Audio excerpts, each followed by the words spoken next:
No final do ano passado, surgiram diversas notícias sobre um possível colapso da internet e demais sistemas de comunicação por conta de uma tempestade solar de grandes proporções, que irá nos atingir em 2024. Essas declarações foram veiculadas principalmente depois de uma entrevista concedida por Peter Becker, pesquisador da Universidade George Mason, que fica no estado da Virgínia, nos Estados Unidos. Segundo ele, essa atividade solar de grande magnitude poderá prejudicar consideravelmente nossa tecnologia atual, pois será a primeira vez que um fenômeno tão intenso irá nos atingir depois que a internet alcançou sua maturidade, isto é, foi desenvolvida a tal ponto que nos tornamos bastante dependentes dela. Assim, um apagão desse tipo pode causar consequências muito graves, o que fez a ocorrência ficar conhecida como apocalipse da internet. Aqui o termo bíblico foi emprestado para amplificar a dimensão e seriedade do fato. E não é para menos, não é?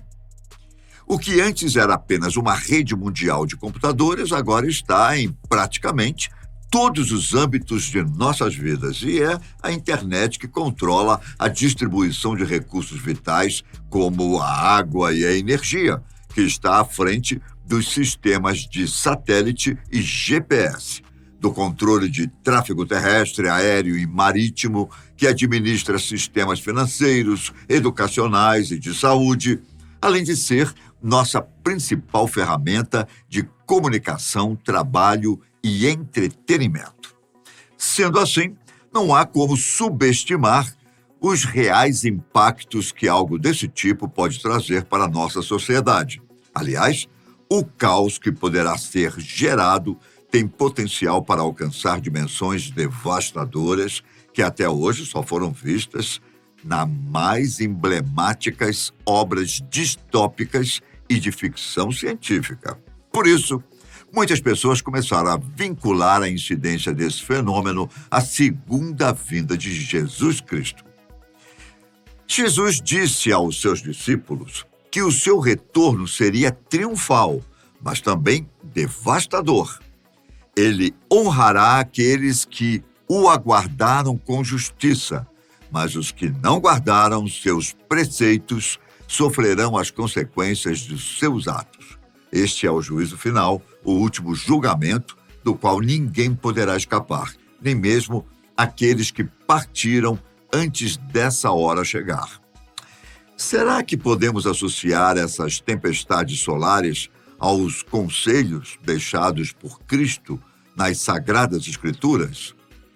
Neste vídeo, iremos entender um pouco melhor sobre o que está acontecendo e analisar quais são as conexões que estão sendo feitas pelos fiéis para prever a segunda vinda do Filho de Deus. Vamos começar pelo Sol. Por que essas tempestades são tão ameaçadoras? O que as estaria provocando? Na verdade, as causas e os períodos dessas tempestades são um consenso para a comunidade científica. Desde a antiguidade, a nossa estrela desperta curiosidade entre os observadores. Os primeiros relatos diziam que o Sol era o Deus. Depois entenderam que era um astro, mas que girava ao nosso redor, até finalmente alcançarmos a compreensão moderna do sistema solar. Mas uma coisa sempre esteve clara, independentemente da concepção. Nós somos profundamente influenciados pela nossa estrela. Aliás, ela é uma das razões que permitem a existência da vida na Terra.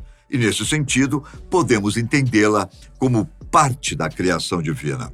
Só que isso, claro, vai depender da crença de cada um. Portanto, não há dúvidas de que sua atividade tem impactos sobre nós.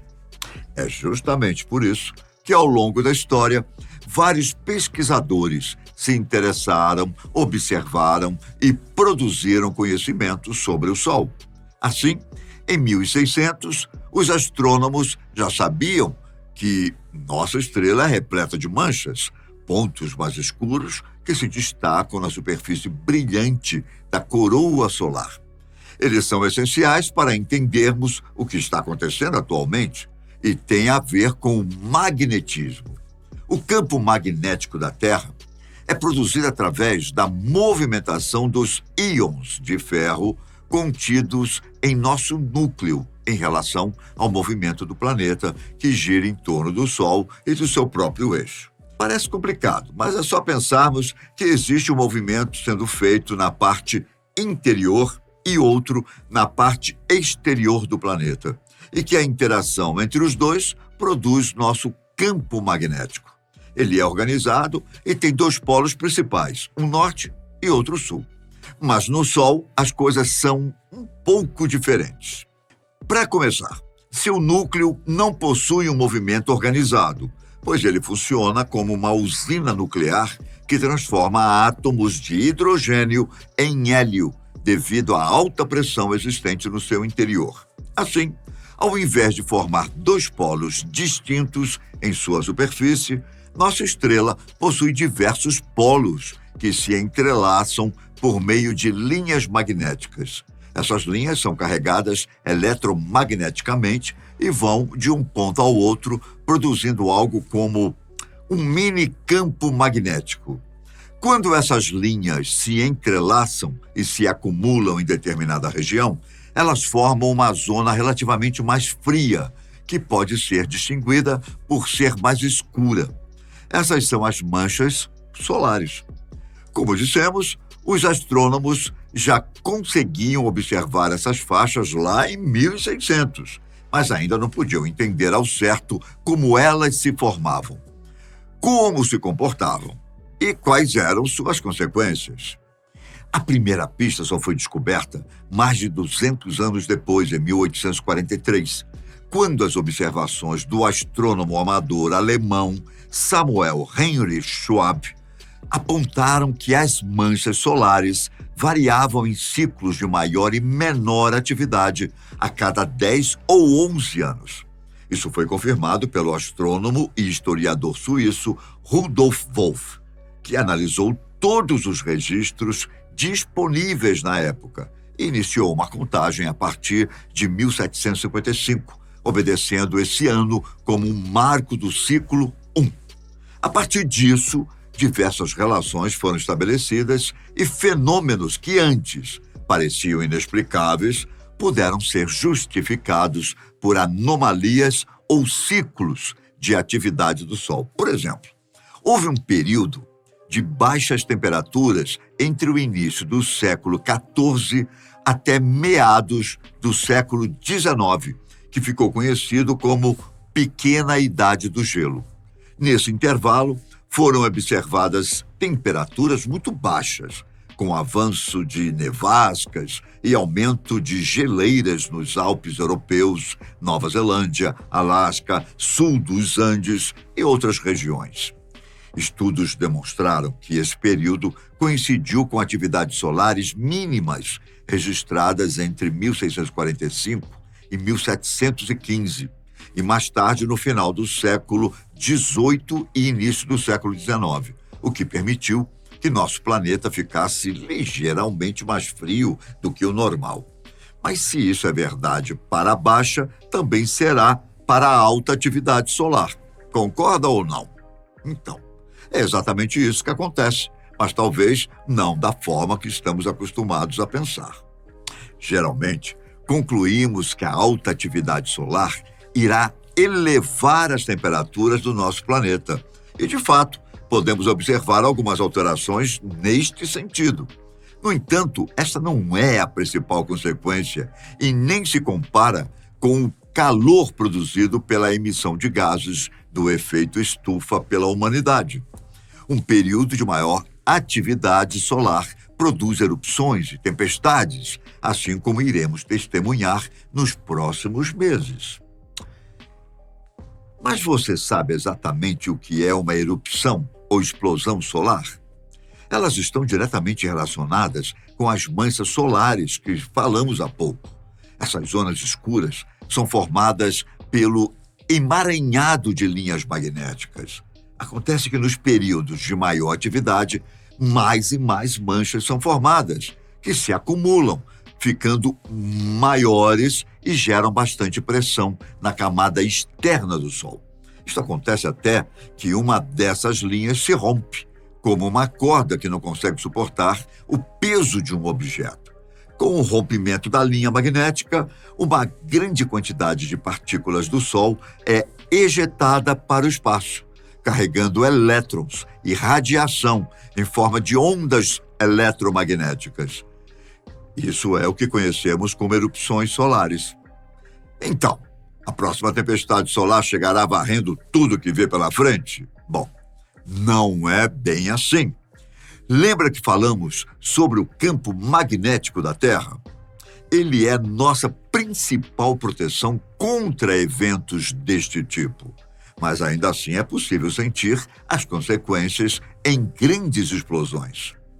Foi o que aconteceu em 1859, em uma grande tempestade solar que aconteceu poucos meses antes do máximo solar de 1860.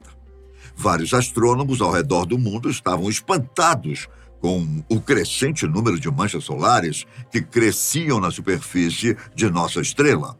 Entre eles estava o astrônomo amador Richard Carrington, um britânico que fazia suas observações em uma pequena cidade nos arredores de Londres.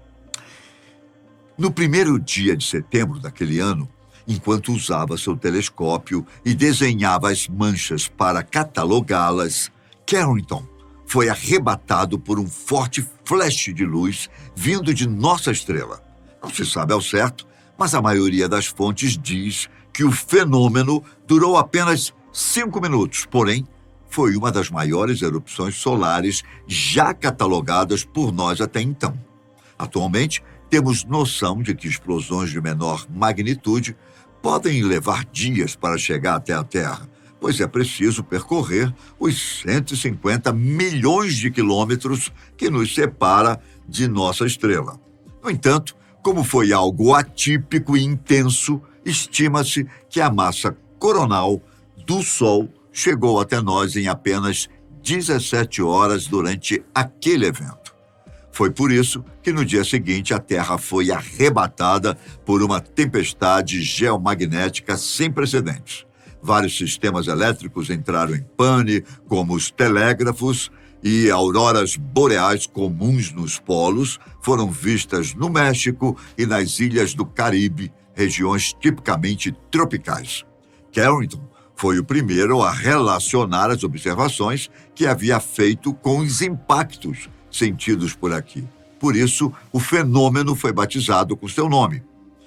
E se isso é difícil para nós compreendermos nos dias de hoje, imagine naquela época. Pessoas que não estavam acostumadas, que não conheciam esse tipo de manifestação, de repente enxergaram luzes coloridas iluminando o céu sem nenhum motivo aparente. Operadores de telégrafo relataram que os equipamentos começaram a dar choques, emitir faíscas e continuaram funcionando mesmo após serem desligados, como se estivessem carregados, algo que não era possível para a época. Lembrando que tudo isso aconteceu antes da virada do século XX. E por mais que nessa época a humanidade tenha passado por várias mudanças e muito conhecimento estava sendo produzido, os recursos tecnológicos que conhecemos hoje, principalmente os elétricos, que são os mais afetados, estavam apenas engatinhando. Mesmo assim, a tempestade provocou um grande alvoroço e gerou muitos prejuízos, sobretudo aos sistemas de comunicação que ficam alguns dias fora do ar sem funcionar corretamente. Se tudo isso ocorreu naquela época, sobre essas condições, o que poderíamos esperar para os dias de hoje? Nosso ciclo atual, o 25, iniciou em 2019 e terá seu máximo no próximo ano, em 2025. Mas assim como o evento Carrington, especialistas dizem que as maiores tempestades poderão acontecer alguns meses antes desse período de maior atividade, ou seja, ainda este ano. Isso tem preocupado muitas pessoas, inclusive grandes instituições, como governos e empresas transnacionais, especialmente as que trabalham com tecnologia. Como dissemos no início do nosso vídeo, as consequências de uma ocorrência deste tipo podem ser tão devastadoras que muitos estão comparando com um evento apocalíptico, interpretando sinais que revelariam a segunda vinda de Jesus Cristo. Mas será mesmo?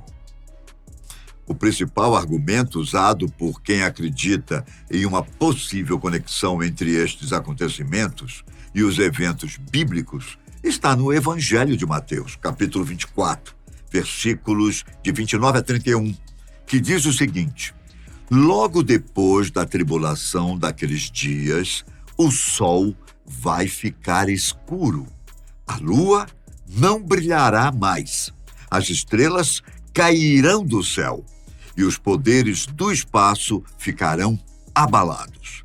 Então aparecerá o sinal do Filho do Homem no céu.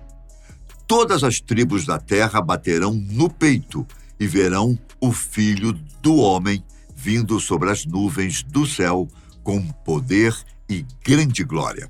Ele enviará seus anjos que tocarão bem alto a trombeta e que reunirão os eleitos dele, desde os 4 cantos da terra, de um extremo do céu até o outro.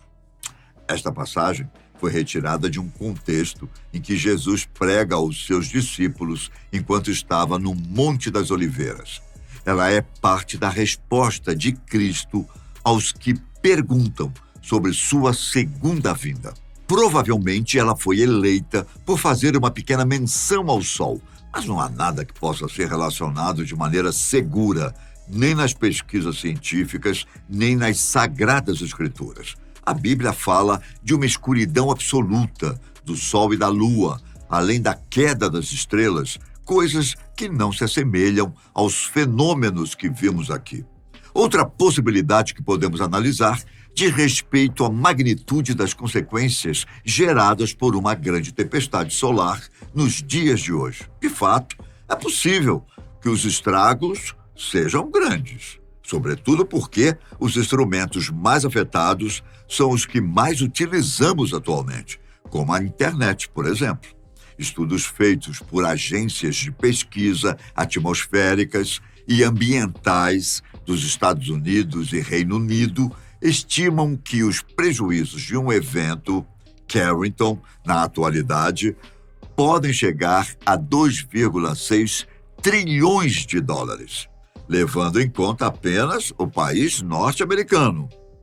Como mencionamos anteriormente, vários aspectos de nossas vidas dependem da tecnologia. Sistema de navegação, equipamentos médicos, instrumentos de comunicação, sistemas financeiros, nossos trabalhos, estudos, entretenimento, tudo depende totalmente ou parcialmente da internet ou de outro componente elétrico, mesmo que seja somente uma lâmpada. Mas existem 2 coisas que podem nos tranquilizar, pelo menos por enquanto. Primeiro, que não há nada nas descrições bíblicas que nos faça crer que há alguma relação entre estes eventos. Segundo, por mais que os efeitos de uma tempestade solar possam ser devastadores, as últimas estimativas apontam que os próximos eventos não serão tão drásticos quanto os que foram experimentados pela população do século XIX. Além disso, é provável que várias iniciativas estejam pleiteando formas de proteger estes equipamentos sensíveis, assim como o campo magnético da Terra tem feito conosco. E quanto à segunda vinda de Jesus? Provavelmente, nunca seremos dignos o suficiente para saber quando este dia chegará. Mas podemos seguir os conselhos que o próprio Cristo nos deixa deste mesmo sermão escrito por Mateus. Ele está entre os versículos 42 e 44 e diz assim: portanto, fiquem vigiando, porque vocês não sabem em que dia virá o Senhor de vocês. Compreendam bem isto. Se o dono da casa soubesse a que horas viria o ladrão, certamente ficaria vigiando e não deixaria que sua casa fosse arrombada. Por isso, também vocês estejam preparados, porque o Filho do Homem virá na hora em que vocês menos esperarem. Que nós possamos estar atentos, não apenas nos momentos de crise, mas a todo instante. Assim, nunca iremos temer, mas ansiar pela volta do nosso Salvador. Deus abençoe você e até a próxima. Tchau.